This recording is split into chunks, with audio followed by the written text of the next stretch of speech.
더불어민주당은 오늘 의원총회를 열고 선거제 관련 논의를 했는데요. 이탄희 의원 전화로 연결해서 논의 사항 직접 들어보도록 하겠습니다. 안녕하세요. 네, 안녕하세요. 이탄입니다. 자, 오늘 선거제 관련해서 논의를 했고 29일 의총에서 또 한 번 논의를 한다. 결론을 내리지 못했다는 것인데 오늘 어떤 이야기들이 주로 오갔나요? 일단 첫째로 위성정당 금지법 논의를 했는데요. 반대는 없었습니다.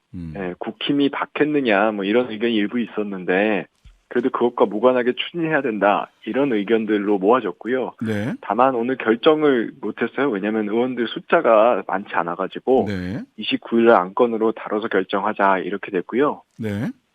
그 외에 위성정당 방지법 말고 이제 선거제 자체에 대해서 우리가 국민의힘의 그 과거로 퇴행 요구를 어떻게 할 것이냐 이거에 대한 논의가 일부 있었습니다. 네. 네, 그 부분은 이제 결론을 내거나 한 건 아니고요. 29일에 다시 논의하자 이렇게 된 상태입니다. 29일 날 결론이 날까요?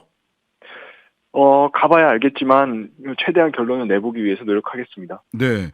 자, 이게 저는 잘 이해는 안 가는데 네네. 말하자면 국민의힘이 병립형을 주장을 하고 있잖아요. 네네. 근데 민주당도 병립형을 해야 최대 의석을 얻을 수 있다.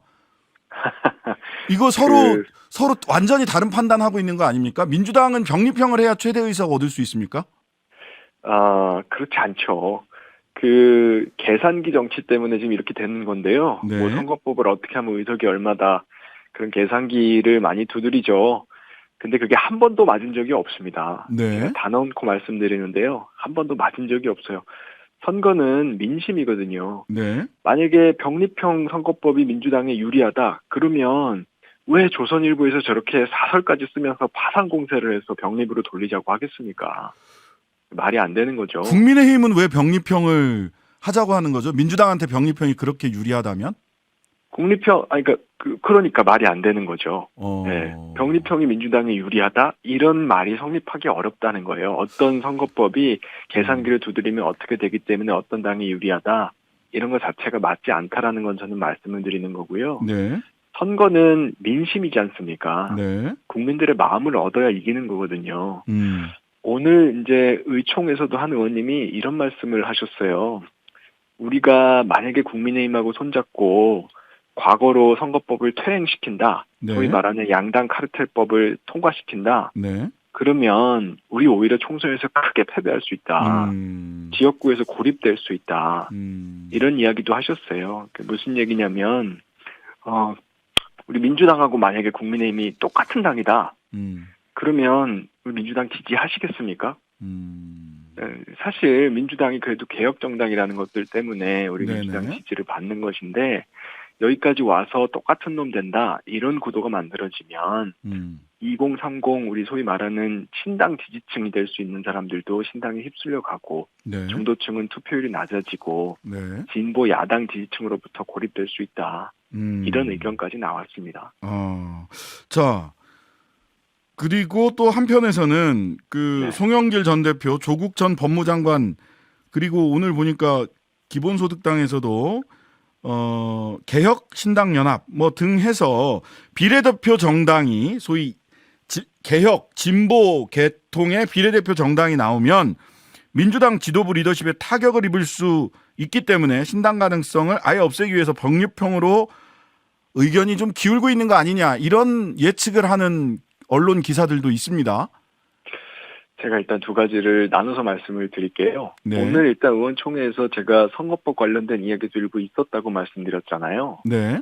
그런데 이 과거로 선거법을 퇴행시키자라고 말씀하신 분은 한 분도 없었어요. 그러니까 뭐 국민의힘과 협상하자 이렇게 얘기하신 분이 한두 명 정도 있었고요. 네. 절대 다수의 민주당 발언자들은 국민의힘의 과거 퇴행 요구를 거부하자, 빨리 결정하자, 아예 오늘 선언하자 이렇게 말씀하신 분도 계셨어요. 네. 과거로 돌아가는 건 없다. 이 거부 선언을 빨리 해야 민주당이 국민 신뢰를 얻고 22대 국회에서 연합정치의 공간이 열린다. 시간이 없다.